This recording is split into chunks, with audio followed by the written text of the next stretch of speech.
कैटरीना कैफ। ये नाम सुनते ही जहन में बॉलीवुड की कामयाबी की एक तस्वीर बन जाती है ना? पर सोचिए, एक आउटसाइडर से बॉलीवुड की क्वीन बनने तक का ये सफर कितना मुश्किल रहा होगा। तो चलिए, आज हम इसी कमाल की कहानी की परतों को खोलते हैं। तो सवाल यही है, और ये कोई मामूली सवाल नहीं बल्कि एक पहेली जैसा है कि भाई एक ऐसी मॉडल जिसे ठीक से हिंदी बोलनी तक नहीं आती थी, वो आखिर बॉलीवुड की क्वीन बनी तो बनी कैसे? चले इसी पहेली को सुलझाने की कोशिश करते हैं। तो ठीक है, कहानी को बिल्कुल शुरू से शुरू करते हैं। देखते हैं कि कटरीना की शुरुआत आखिर हुई कहाँ से थी। एक ऐसे बैकग्राउंड से जहां से बॉलीवुड का सपना देखना भी आप कह सकते हैं लगभग नामुमकिन था। सबसे पहले तो ये जान लीजिए कि उनका असली नाम कैटरीना कैफ था ही नहीं, उनका नाम था कैटरीना टुरकोटे, और वो पैदा हुई थी हांगकांग में। पिता कश्मीरी ब्रिटिश, माँ अंग्रेज, मतलब इंडियन सिनेमा की दुनिया से तो वो कोसों दूर थीं। और उनका बचपन भी कोई एक जगह पर नहीं बीता, कभी चीन, कभी जापान, तो कभी फ्रांस, स्विट्जरलैंड, इंग्लैंड। उनकी माँ के सोशल वर्क की वजह से वो लगातार घूमती रहीं। भारत में कदम रखने से पहले ही वो एक तरह से ग्लोबल सिटीजन तो बन चुकी थी, पर अपनी जड़ों से कहीं ना कहीं दूर भी हो गई थी। तो अब कहानी में आता है एक बहुत ही इंटरेस्टिंग मोड़। कैटरीना भारत तो आ जाती हैं, लेकिन यहाँ से शुरू होता है असली संघर्ष, क्योंकि बॉलीवुड के दरवाजे वो उनके लिए आसानी से नहीं खुले, रास्ता कांटों से भरा था। उनकी पहली ही फिल्म बूम बॉक्स ऑफिस पर एक बहुत बड़ी डिजास्टर साबित हुई। चारों तरफ से आलोचना होने लगी। कई लोग तो मान चुके थे कि बस इनका करियर शुरू होने से पहले ही खत्म। लेकिन कटरीना ने हार नहीं मानी। उन्होंने एक बहुत ही स्मार्ट मूव लिया और साउथ इंडियन सिनेमा की तरफ रुख किया, और ये फैसला एक मास्टर स्ट्रोक साबित हुआ। और फिर आया साल 2007-2008। ये वो दौर था जब कैटरीना ने लाइन लगा दी हिट फिल्मों की। Namaste London, partner, welcome, Singh is king, race, एक के बाद एक सुपरहिट फिल्में। हाँ, क्रिटिक्स तब भी उनकी एक्टिंग पर सवाल उठा रहे थे, पर पब्लिक ने उन्हें पूरी तरह अपना लिया था।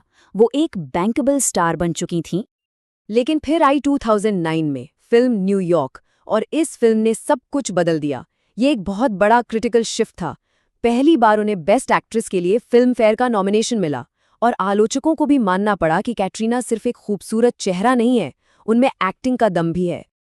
तो यहाँ से शुरू होता है उनका वो दौर जब वो बॉक्स ऑफिस की बेताज रानी बन गईं, एक ऐसी कमर्शियल पावर जिसने एक के बाद एक सारे रिकॉर्ड तोड़ दिए।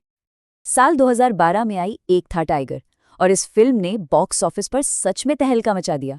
300 करोड़ से ज्यादा का कलेक्शन। इस फिल्म ने कैटरीना के सुपरस्टार स्टेटस पर पक्की मोहर लगा दी। और अगर एक था टाइगर बड़ी हिट थी, तो धूम 3 तो सुनामी थी। 500 करोड़ से ज्यादा का वर्ल्ड वाइड कलेक्शन।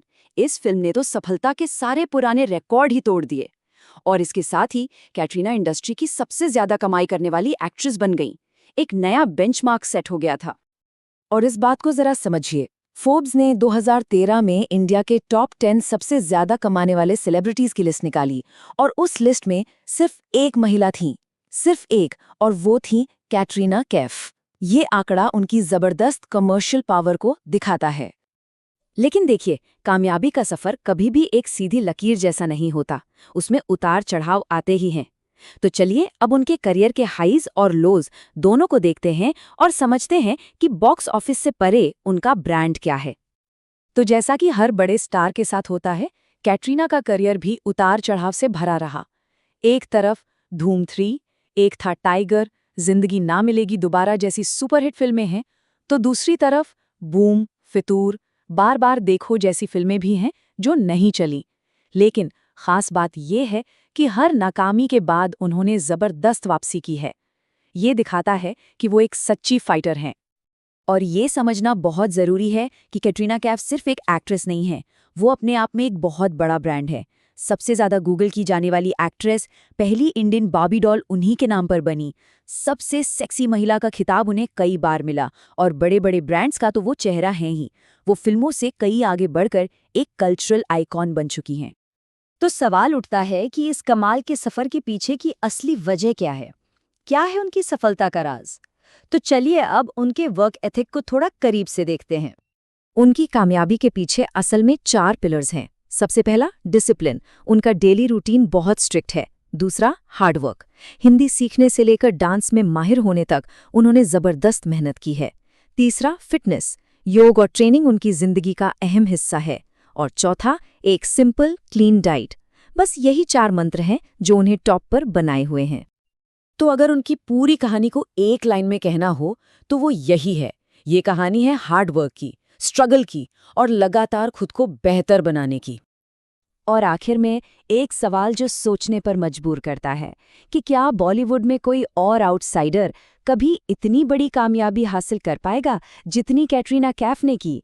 उनकी कहानी यकीनन एक मिसाल है, पर क्या ये एक अपवाद भी है? इस बारे में सोचिएगा जरूर।